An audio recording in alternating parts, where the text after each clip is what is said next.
First of all, why take this decision now? It's got to come at some point. Obviously, at the end of the season's now, there's one game left, and it felt right. You've loved your cricket though, so it must have been a really hard decision to make.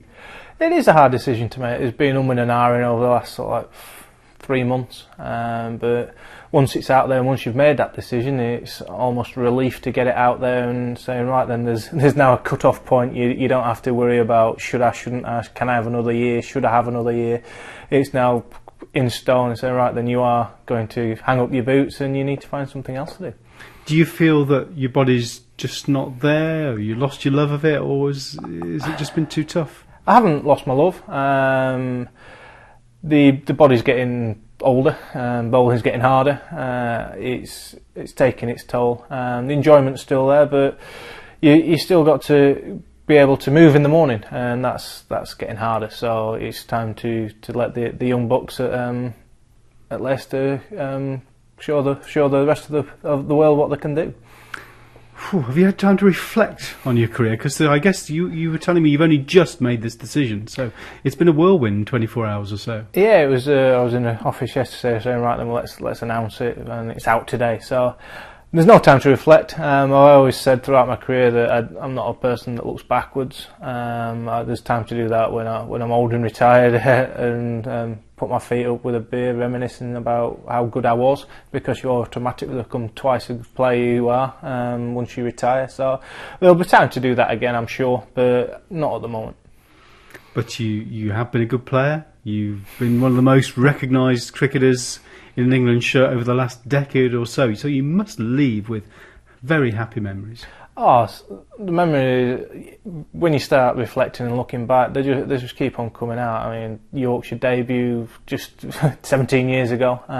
Yorkshire Academy as well, so 19 years ago springs to mind as well. So 19 years of memories, and mostly happy, some bad. That there's so many times you can just look back and say, oh, that was a great time, what about that? And it just keeps on escalating, and you can't put a cap on it.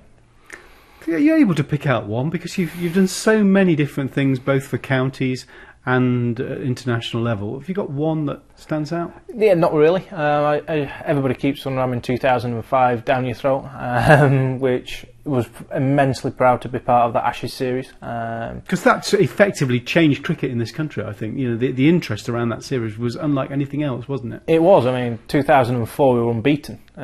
We went through 2004 and nobody knew. Nobody batted an eyelid. And then 2005 we had an amazing series against a very good Australian side, which encapsulated the nation. The golfers had it on, the footballers and the rugby players. There was nothing else to compete with it on at the same time. So everybody was watching cricket, and it was amazing going through the streets of London on the open bus with the streets packed. I thought there would be 2 men and a dog rock up, but there was absolutely people deep. There was sort of 4 or 5 people deep lined the streets and Trafalgar Square. It was just an amazing feeling. Of course, you were there when the Ashes were won in the unfamiliar territory with your bat, playing some nice strokes, if I recall, at Trent Bridge. That must have been quite an afternoon, scoring the runs to beat Australia. It was a bizarre afternoon. The 4 hours, we only need 120 to win, and then to lose 7 quick wickets was it was worth watching because it wasn't in your hands. It was so nervous when I'm in the back room getting everything treated by the physio, even though I wasn't injured. And then just to cross the line with your pads and bat on and needing 13 to win, it was right, that's easy, I can edge them. Managed to get my bat on a full toss, and that went through to the boundary, which people keep talking about. I haven't seen it yet because my eyes were shut at the time. I haven't seen a replay. But again, that's one of the amazing memories of the Ashes and of my career. And the parade, you mentioned the parade. Did that and the Ashes win change you? You changed, you as a person. Were you recognised more in the streets? Did you become a bit more of a star, celebrity? Yeah, I had that silly long hair as well, so I was recognised quite often in the streets. But that soon died down. And the next sort of 2 months after the Ashes, it was quite bizarre. I can remember getting chased down the station at King's Cross, and somebody said Matthew, and I quickened my pace, and so did he say Matthew. I thought, oh, I'm going to have to turn around and speak to him, and it was John Major. So I was running away from an ex-Prime Minister. So, but yeah, it opened a lot of doors as well, and to do that, playing a game you love, it's just a great achievement. Yeah, you know, a lot's focused on that series, but you had sensational series in India and in the West Indies and the Caribbean too. You know, breaking records too.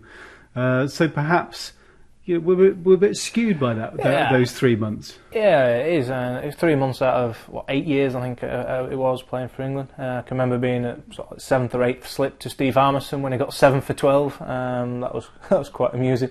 The only person in front of the bat was a short square leg, and I think that was Nasser. The memories are just so vast. To sit down and collate them into something that you can, or to tell people, it's going to be far too hard. Your England debut, when was that? 2000? Was that at Lords as well? It was 2000. It was against the West Indies. And that was obviously nerve-wracking. Didn't pick up a wicket. Scored 8 not out in the first innings. Didn't get to bat in the second, but I was next in. I think Dominic Cork and Darren Gough knocked off 30 to win that game, and I was up on the Lord's balcony chewing my bat handle padded up to the hilt, dropping my shopping. So you've been involved in quite a few very close finishes from the moment you played for England, the debut then. Yeah, there have been a lot of close finishes, some some on the right end, some on the wrong end. There's been some drubbings as well, but yeah, I'm going to say it's such a roller coaster ride, and having not been a guy that's sat down and sort of like reflected and said, right, then this is what we did, this is where we've been. I'm still looking forward to doing that. Do you still reflect on the way your England career ended? Do you feel bitterness towards that? Nah, it's a performance-driven industry. Look what came out of it. Jimmy Anderson, the best swing bowler that England's produced so far.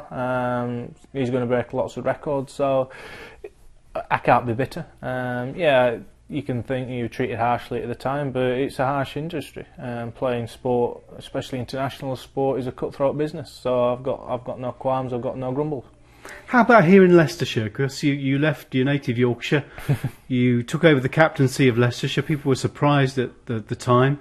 Many people consider Yorkshire a county of politics behind the scene, but you walked into a lot of politics at Leicestershire too. Yeah. But when you reflect on what you did here, I mean, I guess the 2020 victory was the highlight. Yeah, 10-20 T20 victory. That was playing highlight, but to recap on the politics, yeah, I was asked to come down as a player, then will you come down as a captain? So we did that, and then by the halfway through the season we'd lost the head coach, we'd lost the CEO, and we'd lost the chairman, so it was upheavals all over, which wasn't exactly what came down to Leicester to achieve or to be part of, but we got over that by winning the T20 in 2011, and that was again a roller coaster ride. We had Paul Nixon with a fantastic catch to get rid of Pollard. We had Will Jefferson in the super over. There was ups and downs all over the place, and it just opens a can of worms, doesn't it? When you reflect back on the T20 series or the T20 league that we played that year, we were fantastic. Andrew McDonald was in sublime form, that couldn't stop scoring runs. We had Harry Gurney, who was one of the best T20 bowlers at the time. So yeah, it was great fun.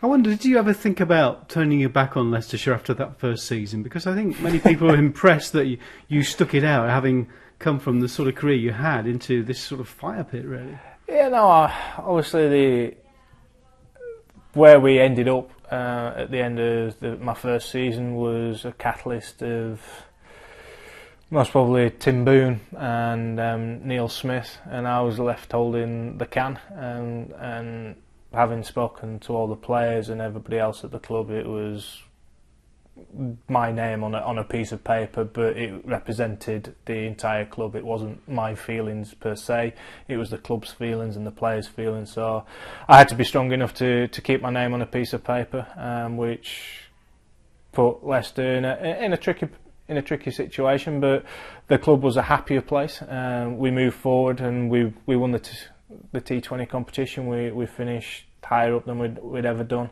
But then obviously we haven't had such a successful time since. How do you feel about this season? Because you've not been featuring regularly. Is it? I mean, that must have formed your decision this week to announce your retirement. Are you disappointed with the way the things have gone these last few months? Yeah, obviously the injuries didn't help. And